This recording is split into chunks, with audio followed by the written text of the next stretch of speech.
What's up, everybody? Welcome back to the Ex Nihilo Podcast. I'm Eddie, your host. Hey, man, this podcast is all about this connection between the mind, body, spirit. And, a lot of the times that centers around what we're eating, what we're drinking, who we're around.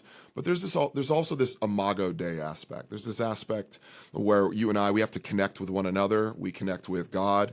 And, we're made in God's image, and that relates in a number of different ways. One of those ways is how we're designed for one another, Adam and for Eve, for sexuality. But today, there's all sorts of these different ways where that gets perverted, that gets twisted, turned, and maligned. And I think I have a guest that's going to really help me unpack this in such a fantastic way. Joshua Broome was once one of the most successful adult film stars in the world. His bio talks about how he obtained all this fame, wealth. He's traveled around the world to find out none of those things actually provided him the meaning and purpose, and he wrestled with those things his entire life. He got married to his wife, Hope, in 2016 and have 3 sons. He's been in ministry since 2017. He actually holds a bachelor degree from Liberty University in Christian ministry, preaches all over the world. Man, this guy's a fantastic preacher too. He's devoted to sharing the truth of Jesus. Many people will listen to him. He's also the author of a book we're going to get to talk about today, 7 Lies That Will Ruin Your Life. Joshua, thanks for jumping on with me, man. I'm excited to talk to you. Hey, man, so glad to be here. And it's, man, I think we connected so long ago, and I said yes to this so long ago that we've actually had another kid since then. Really? So I need to update my bio. Yeah, so we got 4 boys now. Dude. Yeah. Congratulations, man. Yeah, man. Thank you so much. Yeah, so I've been married to my wife, Hope, for a little over 8 years, and we've got 4 boys. So all boys, so it's all chaos all the time. So, dude, it's I love fun that. in our house, and we live in Dallas. I got 3 girls and a boy, and my boy, he is just such a different beast. He smells, he fights. I love it, but I can only imagine what 4 must be like in your home, dude. I mean, there's somebody's always in a headlock. Someone's in a headlock. Someone's crying. Someone wants, whatever the other person has, no matter what it is. If it's a dead cricket, which was yesterday, they're fighting over a dead cricket. But yeah, man, I love that. All right, man. Let's start at the top. We can get into all the stuff I just mentioned in the intro there, but let's start with your story because you have a profound story. You've been an adult film actor, but now you're a Christian. You're a preacher traveling around the country, sharing the good news of Jesus. Like, let's just start at the very top. Like, how the heck did that happen, and how did you know you needed to change course partway through? Yeah. So I'll just tell my story. Kind of, I'll keep it as short as possible. But I think it's important to start in my childhood in that, so my mom was 15 when she got pregnant with me. We grew up in a small town in South Carolina.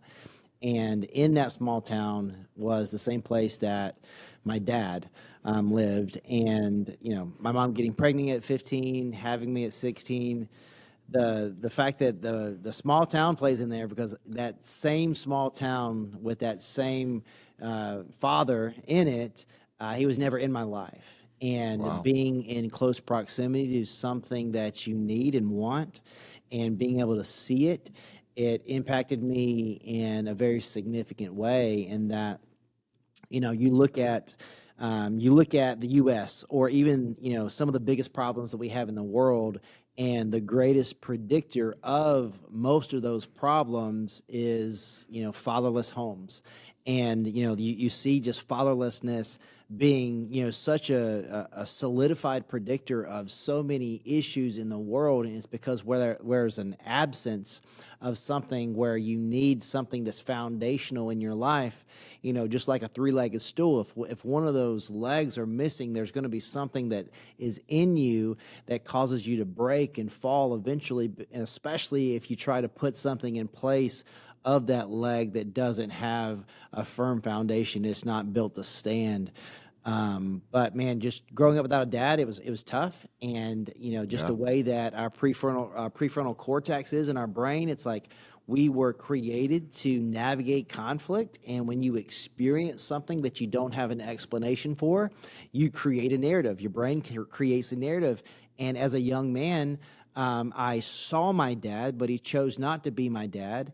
And being in the small town that I was in, playing sports and doing all the stuff growing up, Me having, an empty seat where my dad should have been wasn't a commonality. It was, I was the oddball. All of my friends, their dads were there. So Wow. like me growing up, like not having what everyone else had, it amplified the feeling of being confused and then eventually being angry. And the way that I tried to mitigate my deficit was, well, if I become a good enough student, a good enough athlete, if I do Wow. good enough, maybe I'll feel as if I'm good, because I felt like I wasn't. And, like most Wow. people who have a high achiever personality that Mhm. drives them to do good things, to operate in excellence, that which is good. But if you filter brokenness into that and you feel like, well, I need to perform good enough so that I feel like I'm good enough, or maybe if I achieve enough, I will feel as if I'm enough. Um, it's a very sad circle that you continue to go in, but that's what So true. yeah. I mean, that's So what I, true. Fatherlessness, man. I mean, I identify with that. So my dad left my family when I was 9. I was one of the kids without the dad, just like you. And, that impacted me greatly. I mean, I grew up much, very different, but still I had a lot of different issues, panic attacks, anxiety attacks, lots of crazy things. My mom ended up dying when I was 13, mm, and we got kind of left out on the street for a short season before like a distant family member picked us up. And it was like, where do we go? What do we do with that? And so I'm still, shadow boxing that wound. And so I yeah. can see what you mean by you saying, "Hey, man, this impacted you profoundly in your story." Yeah, I mean, just the way in which we see ourselves impacts the way that we live. Our belief is going to impact our behavior, and if we believe that we're not good enough, and we, in reality, we don't have what we need, the world is providing us with a plethora of information. So that's why Romans 12:2 talks about you're either being conformed by the world or being transformed by the renewing of your mind. It's good. So it's like the world is talking about things that sometimes the church is not. So it's like, yeah. So like growing up, I was impacted by that, and striving to be the best student, and one of the best students, one of the best athletes, doing all the stuff, like crushing it in life. So on from the outside looking in, it's looked like I was okay. And I think you look at the mental health epidemic in this world and how interconnected it is to pornography. Man, most of the world is pretending like they're okay when they're not, and Come the on. world is telling you that to man up, to put your shoulders back and just to keep moving forward. And if you don't deal with your problems, they're going to deal with you. And Wow. and that was just true with me, where I Hmm. kept trucking along. I kept, from the outside looking in, I was doing great. Started modeling and acting when I was around 13, which was also Hmm. the same time that I was exposed to pornography. Well, okay. um, and for me, being exposed to pornography, it was very problematic in my life, in that I didn't have a biblical worldview at the time. I never Hmm. had any conversations with any adults about sex. Maybe, the random class at school where they talk about stuff and everyone's laughing and no one's listening. Um, but like I had no clue. But I didn't even have an example of what a healthy dynamic at home looked like. I had not seen, my grandparents were older when we were living with them. They slept in separate bedrooms.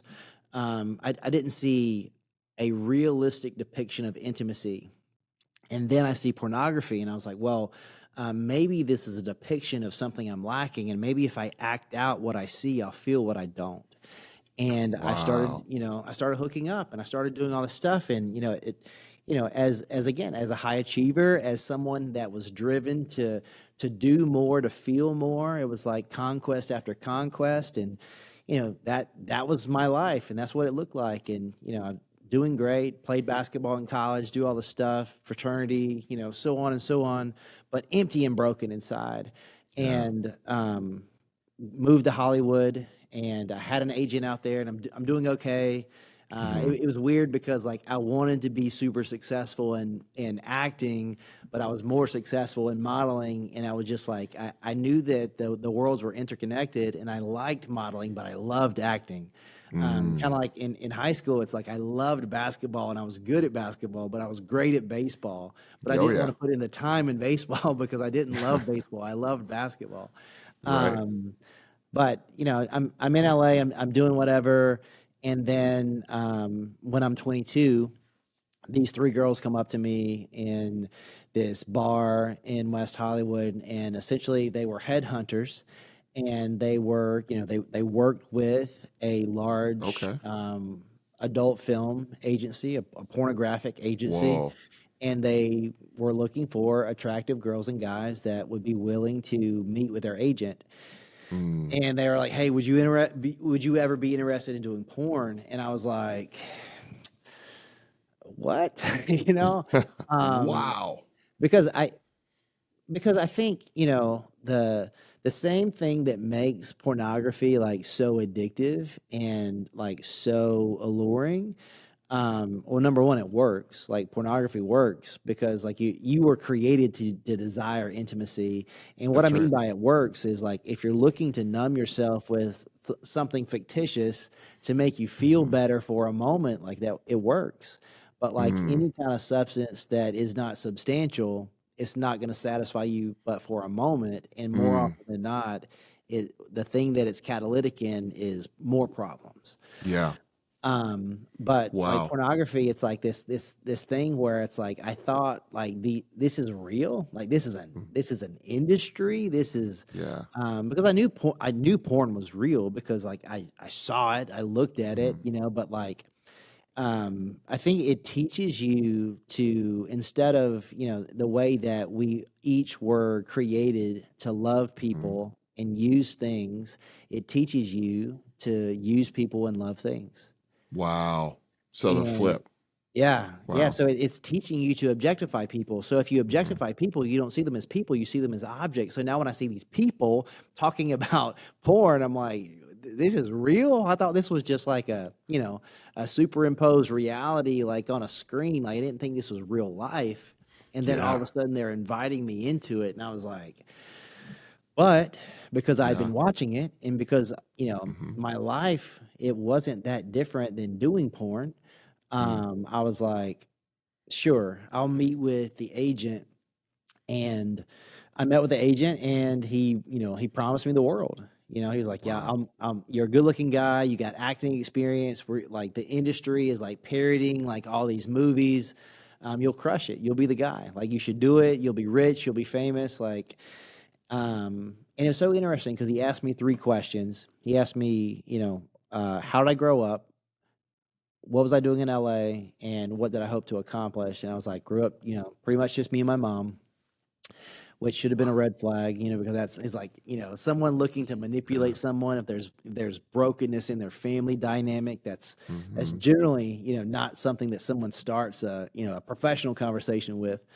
But Hmm. and I was like, I'm in LA, like trying to be in this creative space like everyone else. And the thing that I hope to accomplish, I guess I want to be famous. And I think when you say that, like even when I say that out loud right now, it it reminds me of how broken I was. Because Wow. anyone that is striving to be famous or be rich, like there's like fictitious metrics attached to something that's really unattainable because what how many people need to know your name, or how many things do you need to do, or how many Yeah. followers do you need to have to be famous? Like what's the Come quota? on. Yes. And Well, you the can see same the thing. connect. Oh, sorry. Go ahead. No, no, you go, you go, you No, go. no, no. I'm just like I'm so fascinated by how I love how you painted the picture of your early life. It doesn't just start at hey, these three girls walked up to me one day. It's like no, I grew up without my father in my home, and that impacted me out in a massive way. And around the same time, I was exposed to pornography. Those two things are not mutually exclusive. Like they play on one another. There's a desire to be needed, to be seen, to be felt, to be heard, to feel like you matter and belong. And there's this like cohesiveness and mix. And so all of a sudden, and you're a driven guy. We were talking about that before, man. Like and it's playing itself out in all these amazing ways now. But you even see that in your acting and modeling and the, you know, like, what do you want to do? I want to be great. I want to be famous. I want to be known. Yeah. And so like, there's this like big melting pot of all these things sort of hitting you to sort of like create this like perfect storm for you to be sort of vulnerable to an offer like this and to play on your ego, to play on, but also your brokenness as well. Yeah, and what's crazy is I knew what he was offering me was a counterfeit version of my dream. But what I believed was I wasn't good enough to achieve the thing I actually wanted. And the reason that I didn't think I was good enough to achieve the thing I actually wanted is because the father that I needed most rejected me. Oh, And I think there's someone listening right now, and there's people that I meet every day, is that the reason that you don't see yourself as God sees you is because a person hurt you. And what we need to understand is all people are broken. yeah. And you know what you led with is like, man, each and every person was created in the image of God, and you were created for intimacy. You were created to be known, but you were created to be known by the one who made you. The thing that you need most is the one who made you to know him. And man, and not knowing that, because like in the same way, what you don't tell people, it robs them of the protection of knowledge, because knowledge is power, and what you don't know can harm you. Because, you know, just for example, the Bible, you know, the Bible is both a gate and a weapon. It protects you from the world and equips you for everything else. And in that moment, man, like this guy's like offering me everything, and like you hit a nail on the head. What I was saying, even though I didn't know it, what I was saying when I said I wanted to be famous was I wanted to be chosen, I wanted to be needed, I wanted to be known. Like that, and we were created to want those things. But when perversion enters our mind and our heart, we believe that there's something outside of God that can fill the void that only God can fill. And I was like, okay, you know, I'll do one, but also like pointing back to knowledge, man. When you don't know and you don't have a good reason to say no, sometimes you'll say yes to something you ought to say no to. Like even in your gut of guts, man. Like I knew, like my mom taught me the difference of right and wrong, and it's like if she was in the room, I would have said no. I wouldn't have been in the room if she was in the room, you know. Right. And it's like we have this like cognitive dissonance, you know, where it's like there's the duality of me knowing something is good and me, you know, or knowing something is bad, and then me having this inclination to do it and me doing it in spite. You know, Romans 7, it's like, why do I do the things I don't want to do, and why do I struggle to do the things that I want to do? Like, why? Right. Well, there's this inner battle in me because my flesh is broken. So it's like when like knowledge and desire collided, the lack of knowledge lost to the desire of my flesh, and my desire of my flesh was maybe if I do this stuff this guy is talking about, I'll feel the feelings that I don't. And I said yes, and I was like, sure, I'll do one. And I didn't count the cost. I didn't think it was gonna be a big deal. I didn't think I was gonna be a porn star. You know, I just thought like I'm gonna do this one film. I'm gonna make a little cash. I'm gonna have the dopamine high of doing this thing, and I do it, and it absolutely robs me of everything I've been building, because I do one essentially like it was for the like most popular website of that day, and it went, you know, it went semi-viral, and a lot of people found out about it. And then being from a small town, it only takes one person to know one thing about your life for everyone to know everything about your life. And then, you know, it made its way through the grapevine, and someone told my uncle, and my uncle told my mom. And then all of a sudden I was confronted with, again, like this identity crisis where the thing that I was most sure of was that I was my mother's son. That was the thing that I was most sure of. She was the person that would never hurt me, never let me down. If I needed something, she would be there. Even though we you know, we were using food stamps, I still had J's on my feet. How? My mom was working like 90 hours a week. You know, I was still going to basketball camp. I was still doing stuff. I didn't even know that we were broke because of the way that she, you know, provided for me. She worked her whole life for me not to know the reality of where we actually were. Wow. Powerful. And when I hurt her, man, when I hurt the only person that had never hurt me, it solidified this belief in me. I am exactly who I thought I was. I'm no good. Mm. No wonder my dad didn't want me, you Mm. know? And so when that happened, I, you know, the shame of me doing that, and then the feeling of, well, I blew it as a son. So like now I've disqualified myself from being her son. No matter what she says, I couldn't hear her through my own shame. And, you know, and then my mainstream agent, like the person that was managing my career, was like, hey, I think the world of you, but, you know, this is 2006, different world, you know, so 2006, she's like, hey, your name is now associated with pornography. Like, we can't be associated with you. So, like, essentially, I was fired by my Wow. agent. Jeez. And then, you know, and then right on time, the porn guy calls me. He's like, hey, everything went great. I would love to represent you, sign you to a long-term contract. And I was like, what else am I going to do? But it's so crazy because I was like, Wow. I really believe there was nothing else I could do. And so many people, like, you'll end up in a crossroads in your life, and maybe it was compromise or pain or something that led you to this place where you can go one way or you can go the other. And it's Mm. so easy to continue doing what you've always done. But if you That's do right. what you've always done, you'll get what you've always got, you know? Mhm. So it's like, man, my pain and my mistake, it's making me look forward and say, this agent is offering me this deal. That's the only thing I can do. Lies, man, lies. That I Definitely. was 22. You know, I was educated. I was equipped. I was, you know, Yep. talented. I could do other stuff. Would it be something that I wanted to do? Maybe not that season, but Mhm. it was a lie that I couldn't pick myself up, dust myself off, and do something else. Right, right. Not true. And so then how long were you in the industry 6 before years. Yeah, so 6 years? I was in the industry for a little over 6 years, so I said yes to that, and then again, this is my personality. So if I was gonna do porn, I was gonna be, you know, I was gonna find my way to be the highest grossing, most successful porn star in the world, Wow. and I did that, because I thought that that success would equate to joy or Mhm. happiness, or at least when I laid my head down on the pillow, I wouldn't feel like, you know, I was dying inside. And Wow. then I equated the same thing with money, where it's like, well, if, you know, once I make my first million, there's something magical about that extra comma that's going to alleviate stress in my life.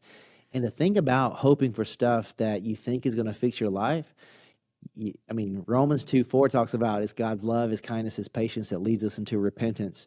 And Mm. sometimes God will give you the thing that you think will fix your life so you know that it won't. Wow. Wow. That's And for profound. and for me, I made millions of dollars. Everybody knew my name. I was flying on private Mm. jets all over the world. I was having sex with all these girls. I was doing all this stuff. And when it didn't make me feel like I thought it would, it rocked my world because the anxiety that I Sheesh. thought it was going to leave, it amplified. The depression that I Mm. thought it was going to dissipate, it deepened. Mm. And when I found myself having everything that I thought would fix my life, and you know, I got, you know, I got the watch and the place and the status and the stuff, and um, I thought, if this isn't going to fix me, nothing will. So I made a plan to take my life, and you know, it was just this wild instance where this bank teller just like called me out, like saw me and was like, "Hey, like I see that you're, you know, you're shaking, you're broken, you're hurting." Um, she's just like, "Joshua, are you okay? Like, how can I help you? Like, what's going on?" And like when she interacted with me in that way, it kind of snapped me out of it. You know, I talk about this Wow. in pretty deep detail in my book because for Mm. me, like in the porn industry, you go by a pseudonym, and I'd gotten to the point where I distanced myself so far from Joshua, he didn't exist, and only this, Wow. you know, this pseudonym was the only thing that existed. And in that bank, she called me by my name, and that was the first time I heard my name in over a year. Because like I wasn't quick about going in the bank and handing someone a check. That's, you Mhm. know, on the memo of the check it said the title of the movie that I just got compensated for doing. Mm. Um, so, but on this day, that's essentially what I wanted. I wanted her to be in agreement with me that I was as disgusting and worthless as I thought I was. And I went into the bank and handed her the check in hopes that she would say something antagonistic to me. Instead, she spoke hope into my life. And instead of taking my life, I ran for my life and ended up back home and in the Carolinas. And then it's like, well, I didn't think I could fix myself. So what I thought was, Hmm. well, at least maybe I can put enough good dirt on my bad dirt so I don't feel dirty. Oh, wow. And if I'm honest, it was more like I'm gonna put enough good dirt on my bad dirt so I don't look dirty. Because I didn't Mm, feel like I could change anything about myself, but maybe I can manage the perception that other people had of me. wow. And the way I did that was like, okay, I'm going to be in the health and fitness industry. I'm going to, work in strength conditioning facilities and do some personal Hmm. training. I'm going to be an elite trainer. And the way, Hmm. so what I'm going to do, I'm going to find I'm going to find the best mentor. And I got this guy. He was the strength conditioning coach for the Carolina Hurricanes in Raleigh, North Carolina. He started mentoring me. He worked with a lot of he led the Thor program at Fort Bragg, and he was doing all this special ops stuff. So he knew about athletics, he knew about military training, and he had access to all this cool stuff. And then he pointed me to the right people, and I got all the credentials. I had the right mentor, and I built myself up, and I became great at what I did because it's like for me. Being an athlete and being an actor, it's like, man, how do I get better? Like, I desire constructive criticism in my life so that I can move forward and I can become better. Because unless I'm critiqued, I can't evaluate my performance. Yeah. And if my objective is to perform well, the same way it's like a bodybuilder, it's like I can't evaluate my aesthetics from my point of view. It's like even if I take Mm, pictures of me from all these angles, I need an outsider to evaluate me so you can critique me in a way that's greater than I can critique myself because I'm going to give myself an objective point of view. yeah. Sure. So Yeah. it's Yeah. like, how can I get a subjective opinion about how I look or how I'm performing? So that was just something that was in me. So it was like, how do I become the absolute best trainer in the space? And then I did that. And after 2 years of getting to a place where I was successful, I was known as being whatever. I meet this girl and I ask her on a date and she says no. And that rejection caused me to fall in love with her. And um, I went on this run with her and I was like, hey, I'm a mess. My dad didn't want me. I've done all this stuff. And the things that cause me the most shame at the end of the day are one click of a button away from anyone in the world, seeing. Wow. It's Oh, like, this is man. who I am. And she was like, "Are you doing this stuff right now?" And I was like, "No." And then she sat on that for a minute and let it marinate. And then she got serious and she looked at me and said, "I want you to know that you're not defined by the worst thing you've ever done. And I want you to know that you're not defined by the greatest thing you'll ever do either. I don't want to minimize your pain or the feelings of not having your dad there and doing all that stuff that obviously has impacted your life. And, that trauma is real. But what is most true is there's one author of you and you don't get to define you. Yeah. Wow. So, do you know who God is?" And I was like, maybe, I believe there's a God that created everything, but I'm like, Mm, I don't know if I know him. I don't know what you mean by that. And she was like, "Well, I've had a relationship with Jesus since I was in seventh grade, and I'm not perfect by any means, but the foundation of my life is my relationship with Him. And from that relationship is, the foundation from which I live my life from. mm. What kind of food do you like?" I was like, "What? Like, you're crazy, bro. Like, what are you talking about?" Oh, And she was man. That's asking me funny. about she was a teacher, asking me about SMART goals and stuff. And I'm like, man, I don't know. I just want to make money and be shredded. I don't know. And we just walked and talked, and then she invited me to church. And I didn't think I had any business in church, but I wanted to be wherever she was. And in that place, I heard the gospel.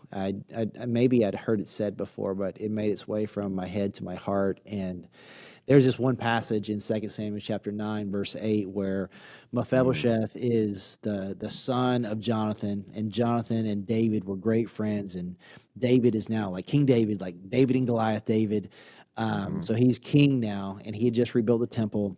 and he's asking, internally, introspectively asking himself, how can I return the loving kindness of God? How can I, I've done something for God. How can I do something for God's people? And he's asking himself, oh yeah, I wonder if there's anyone left out of the house of Saul. So Saul was the king that got his kingdom stripped away from him because he sinned. And then Saul had a son, Jonathan. Jonathan and David were great friends. And there was this weird back and forth where Jonathan and David were friends. And then Saul was trying to kill David because David was chosen by God and anointed to be king. And they had this beautiful friendship. And David was like, hey, I'm going to have your back forever. And in 1 Samuel, you see this covenantal promise between David and Jonathan and saying, hey, I'm going to show you love and your family forever. So now, flash forward, when Mephibosheth was 5 years old, his dad, Jonathan, and his grandfather, Saul, were both killed in battle.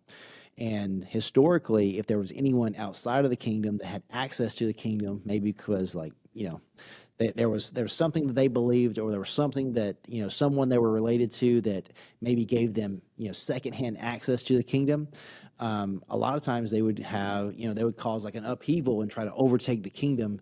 So historically, when someone came into reign, they would identify those people and have them killed because they didn't want them to any kind of trouble in the kingdom. Yeah. So Mephibosheth was, when he was 5, when his dad and his grandfather died, this nurse that was taking care of him went running with him and ended up dropping him.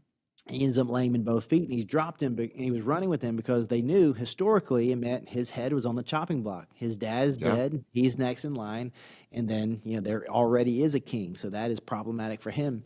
And he ends up this place called Lodabar, in this desert wasteland in Palestine. And this is where David is like, hey, is there anyone left out of the house of Saul? And then he calls this guard Ziba that used to serve underneath Saul.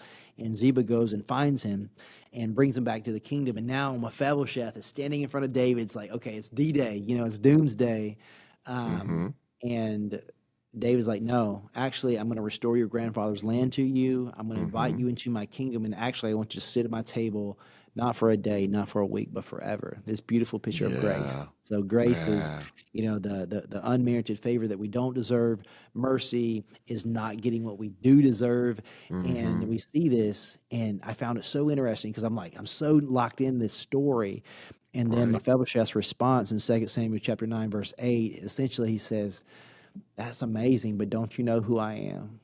Don't you know what I've done? He refers to himself as a dead dog. He's like, why would you want anything to do with a dead dog like me? Wow. And I was like, yeah, that's me. I'm hearing, that Jesus was God and he was perfect in every way. So of course he was obedient to his Father, and he, born of a virgin, lived a perfect life. Faced temptation, never sinned, goes to the cross, dies, raises on the third day. Whoever believes in him, Romans 10:9. Whoever, if you confess with your mouth that he's Lord and you believe that he's raised from the dead, you will be saved. I'm hearing that. But I'm also saying, hey, don't you know who I am? Don't you know my story? I think I've disqualified myself from that. That's amazing for whoever that's for, but not me. And then he reads Hebrews 12:2, and it's talking about the joy that was set before him. Like Jesus was saying, the joy that was set before him as he endured the cross, the joy set before him. And I'm like, this is crazy. If he's God and he's omniscient, then he's all-knowing. He's knowing what's going to happen. He's going to the cross, but he has joy in his heart. I understand him being obedient, but why does he have joy? That doesn't make sense. And then it clicked, and it arrested me that it was love in his heart for you and for me that sent him to the cross. Understanding the knowledge of God, while we were yet sinners, the thing that that no one else might know, the thing that you're most embarrassed about, the worst thing that you've ever done, the darkest secret you might ever have, the thing that causes you the most shame, God knows about that, and he says, yes, I choose you. Gladly I die for you, with love in my heart for you. Why?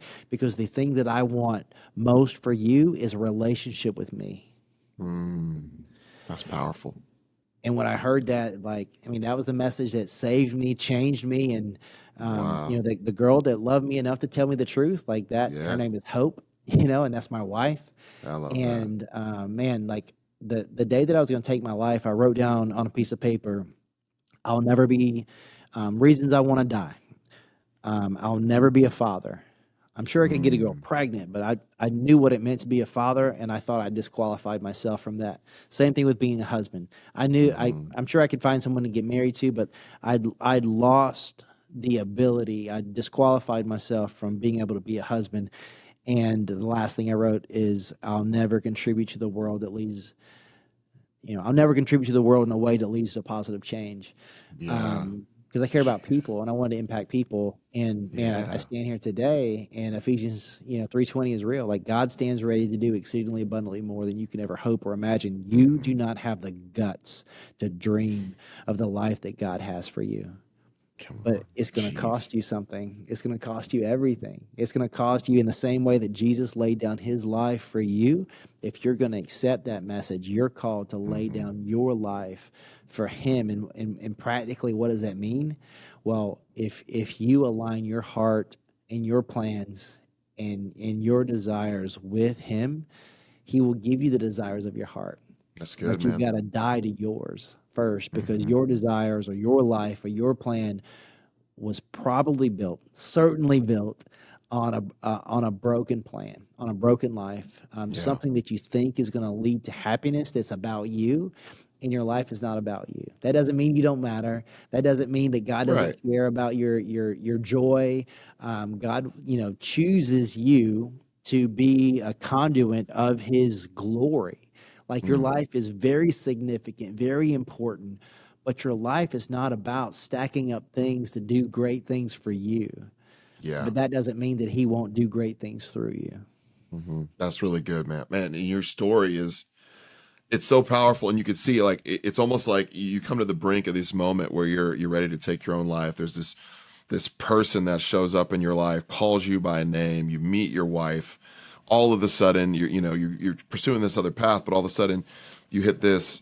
You meet hope, and now you're sitting in the middle of a church, and God redeems you, and now you're the one traveling around telling people that there's hope, and there's people listening to this that are also impacted in a way that maybe their lives are going to change. But I do got to say, I mean, it's possible. I mean, I'm guessing most people aren't acting in films, in Right. adult films, but they probably are viewing them. And I guess my question for you is like, if we could just zoom out and think on the other side of this for a second, Yeah. the porn industry makes more money than baseball, basketball, football combined professionally. Yeah. Why do you think there is such a massive market for this?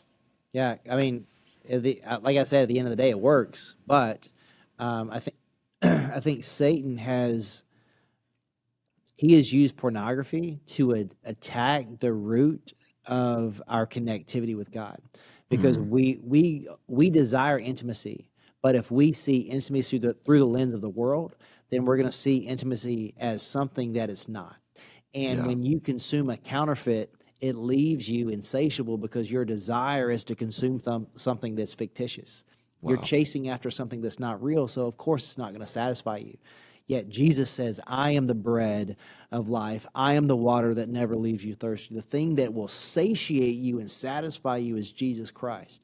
But the world is going to tell you, in the same way in the garden, Satan didn't say, man, don't eat that apple. Don't do it. Or if you do it, all this stuff. All he had to simply say was, did God really say? And Yeah. if Satan can convince you to believe that God is withholding something from you, then you're going to pursue everything but God, and you're going to end up dissatisfied and discontent, because you're disconnected from the thing that you're created to be connected to. Yeah. Wow. But yeah, man, I mean, it's like it's a massive problem. I mean, it's like, Yeah. it makes that money because it's consumed at that rate, where it's like Yeah. 35% of all the data transferred on the internet on a daily basis is pornography. 35%. And it's consumed at a rate. So regarding media, you take Netflix, Amazon, Instagram, TikTok, Hulu, put all those together, and that's half amount. People consume that half the amount that pornography is consumed. So it's That consumed is double of crazy. all the major media things that you could list on your hand. Porn is consumed double. Out of the top 10 websites in the world, 2 of them are pornography. And again, it's because I think, like, specifically, like, within the church, So I just did a event with Barna. So Barna is a research organization. They released new data for the first time since 2016. Pornography consumption by men and women within the church is up 400%. 400%. We see Four times. 18 to 24, people who identify as Christians, 18 to 24, 92% of guys are consuming porn on a monthly basis, 67% of women, 44% of women across the board of all ages. 44% of women are saying they're watching pornography at least once a month. And then, like, something that, again, like, point to our earlier conversation with fatherlessness. Like, this is not just Christian data. This is all data combined. So this comes from three of the major law firms in the world that deal with divorce. 51% of the divorces that happen in America, the primary catalyst is pornography. Whether it is the pornography consumption as as a standalone, or the pornography consumption online led to something in person. But pornography, 51% of the cases, 51% of the divorces, like in America, pornography was identified as the primary catalyst for the divorce. And then, so if divorce is happening at that rate, people are getting married less than ever, people are having kids less than ever. What is that all contributing to? A fatherless nation. And if you're fatherless, guess what? There is a father of lies that wants to lie to you about your identity. So why is pornography so problematic? Because there's a wound inside of each person that desires closeness. And if they think they can get it, on the other side of a screen where they can't be rejected, they don't have to be chosen, and they believe that that's not going to cost them anything, they don't have to leave their house, they don't have to do anything, they don't have to be anybody, then that's the way in which Satan is robbing us from the closeness that God desires us to have. And it's causing so many problems in our world. It's changing our culture. Like, pornography is not a new thing. It's existed on cave walls in Mesopotamia, 2000 BC. It's just grown in the way it's been distributed over time. But man, it's been something that's been problematic. Yeah. We see it in Ephesus, in Corinth, in church history. Sexual immorality has always been problematic, and it's always been problematic because our greatest desire is connection. And if we think sex is intimacy, we got it all wrong. Intimacy is proximity to God. And until you see love through the lens of what God says love is, you're going to look for love in all the wrong places because you think love is something it's not. Yeah, there's man, I love what you said about the fact that it's been the same thing all throughout history. And yet, we just have these technological innovations that speed this thing up. And it's so crazy how often people are like, "Hey, look at I have my favorite Netflix show, or my favorite, like, this is my favorite show on TV." But you almost never hear about anyone talk about, "Hey, oh yeah, this is my favorite adult film website," or whatever. You almost never hear that. So it's like, why can I hear so often about how often you love this show, that show, this show, but then there's twice as much pornography being consumed across the United States? Like, somebody is doing this and is not telling anybody, because I don't hear anybody talking about that. It's crazy. So in this report that Barna did, what they discovered is, so within churches, and I think the data sample was around like 30,000 people. 84% of those people who were struggling with pornography said that they didn't have anyone that they can confide in. And in I think like 2,700 churches that said pornography was the most problematic thing within the church, 9% of them had resources or programs that were available to help people with that. Okay. And I think it goes back to the thing that you were kind of leading into, where it's like, if this is something that is shifting culture, that is so profitable, yet no one feels open to talk about. I mean, some people do, but not most. And at the end of the day, like, if we were sitting here chilling, there's people like walking around like in my office, and there was porn that was on here, and like let's say like someone sent me something crazy, and I saw that, and that people were around me. No one has to tell me that I would need to like flip that over. Yeah. Like, no one would need to tell me to do that. In the same way, like the moment that like kids realize they're naked, they hide. Hmm. In the garden, Adam and Eve, they were naked, and Hmm. it was no big deal. But all of a sudden, sin enters the picture, and then they cover up and they're hiding. Right. Um, there is something innate inside of you that knows something that's not right when it's not. Mm. And I think that's why we're so slow to talk about it, because 100% of people struggle with sexual brokenness. Even Hmm. if you don't struggle with pornography, you struggle with just talking about sex, because it in today's culture, like, why is my story such an anomaly? Well, because sex is God in the USA. Mm. So it's like, but we don't even like really know like sexual ethic. Like, we don't know. Yeah. And it's like we have such a Right. hard time talking about this.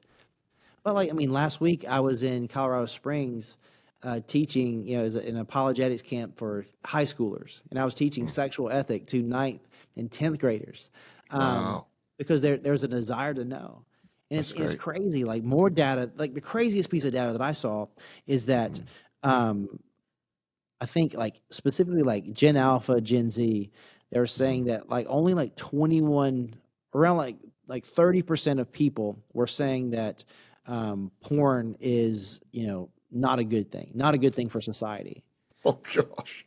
But it's like, I mean, just like, but even like that many people, it's like, if you're Yeah. willing to say that it's problematic, yet you're still consuming it, like, again, Yeah. it's that cognitive dissonance where it's like, I'm going to do this. Why?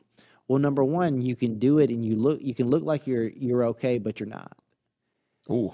Yeah. And Um, I think it's fascinating that you could say, oh, it's, only 23% of people is problematic, yet almost 100% of people don't admit to watching or using it openly. So like, yeah, there's some cognitive dissonance there, is that like, okay, yeah, like it's, yeah, it's fine. It's totally reasonable if you do it. Of course, I'm not one of the people that yeah. would do that, Well, or I not that think much. it's because it's like, for example, like, most people are slow to say the word pornography. It's like, I mean, Hmm. like, when I talk about pornography, it's like when I write the word porn, I throw like an at symbol on the O, or it's like I'll Uh-huh. say adult film, or I'll say something other Right. than pornography, or spell Sure. the Yeah. word porn, because the algorithm is going to suppress it more often than not.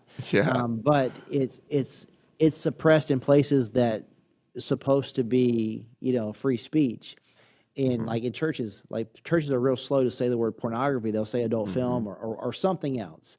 Hmm. And the reality is, like, pornography is a word that comes from the Greek New Testament. It means Yeah. writing of harlots. So if Right. pornography is a word that's extracted from the Greek New Testament, what we're Hmm. doing is we're conforming our language to the world to make the world more comfortable. And the byproduct of that is that we're not calling something it is, so we're not treating it for what it is. So I Yeah. say all that to say, um, I'm in a room, I do a lot of like college and young adult ministry. What's your favorite show? Girls say Bridgerton, and I'm like, do you think that's different than porn? Because Mm. if your definition of porn is hardcore pornography, like, no, that's not going to line up. But what is porn? Pornography is depiction of sex. Mm. What's the definition of pornography. The pornography is the depiction or imagery of sex, whether it's erotica, you're reading about it, you're listening to it, you're watching it. If it's a depiction of sex, that's by definition what pornography is. Wow. So if Yeah. that's true, then that's different, because we are in this belief, because pornography has been so proliferated, like, within our culture, that things have become normalized that never were, and now we're calling things that are different than they actually are. So it's like, Yeah. man, like, are you watching pornography? No, no, no, no. Like, are Yeah. you, like, are you fantasizing about the girl at the gym? Are you watching this kind of movie? Are Hmm. you listening to this kind of literature? Because Matthew 5:27 says, it's like, you've heard it said this, but I'm here to tell you, if you lust in your heart, you've committed adultery. And it's better to gouge out your eyes and cut off your hands than to be thrown into the fire. And what Jesus is saying, like, hey, I am Lord over everything. That's what I'm called to be. Not a dot, not an Hmm. iota of my word will pass away to us all fulfilled. I'm Lord Right. over everything, including your sexual ethic, including your mind, including your body. So if that's true, so I have to call sin sin, because if I don't Hmm. call sin sin, I'm not gonna see in which the way in which Satan is trying to rob me of the abundant life that Jesus is offering. So like, is Wow. my, can I be saved and be struggling with porn? Like, sure. Like, but like, am I going to rob myself from what God has for me? And is my love for sex and my lust, is that stopping a lot of people from having a relationship with Jesus? Yes. So are people going to hell because of their lust? Yes. Because they don't want to surrender that part of their life. Yes. So I mean that's just the reality. I mean, and that's not just lust. There's a lot of things where, like, in the garden, it's like, man, if I want to maintain autonomy, if I want to maintain sovereignty over certain area of my life, what I'm saying is, Jesus, you can have my life, but not this part. And lordship doesn't work that way. So either Jesus is Lord of your life or you are Lord of your life, and we are a terrible Lord. And if we're not calling him Lord, then we're trying to rule our life. And if we're trying to rule our life, we're not. We're actually surrendering our life over to demonic things and Satan. And that's just a reality, man.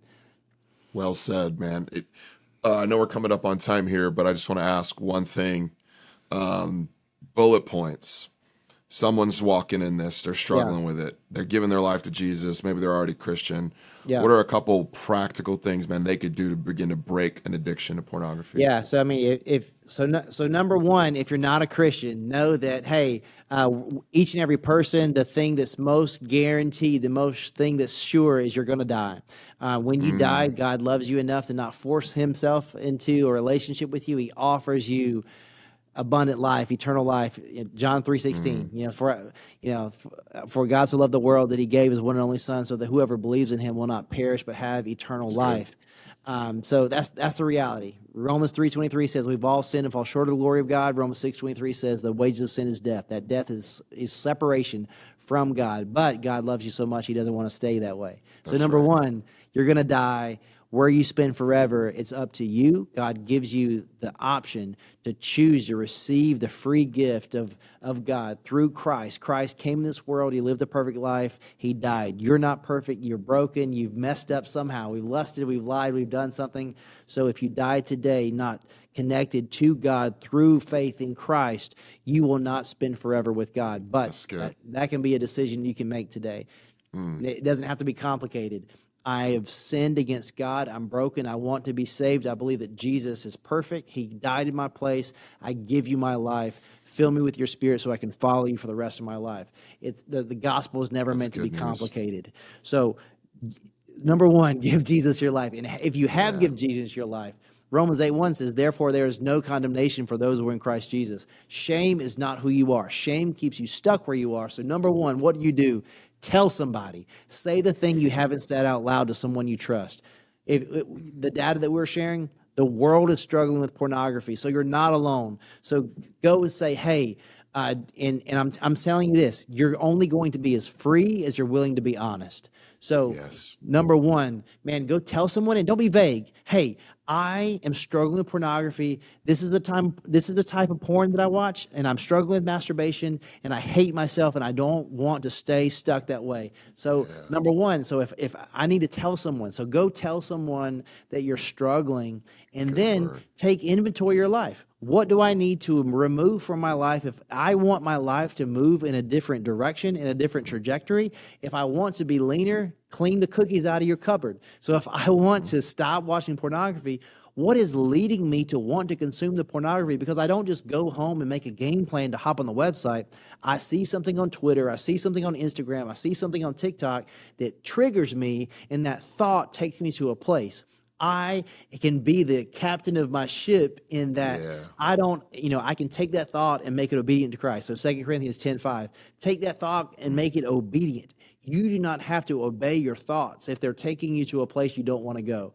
So it's like, hey, just get real practical. If you're going to click that website, like when you're laying in bed, you're about to do the thing, you go to that website, what always happens? You're going to get a text, you're going to phone call, you're going to hear a noise, the internet's not going to connect, the thing's not going to load. That's not a coincidence. That's God saying, I love you so much that I'm not going to allow you to be tempted to the point where you cannot be, you cannot get a way out.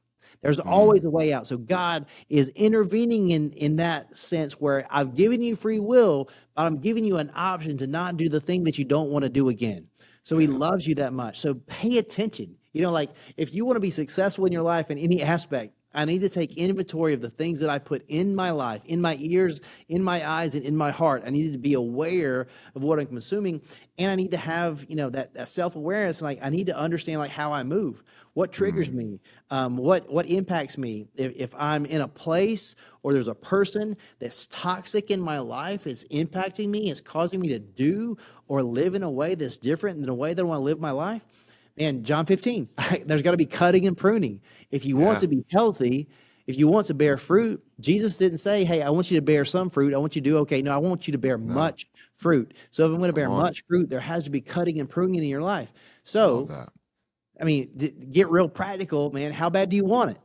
Yeah. Do you want to be successful?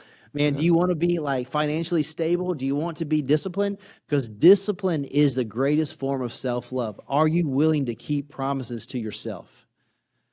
Because until you love yourself, you're not going to love anyone else. And the only way you can love yourself is to love God and let God's view of you change the way that you see you.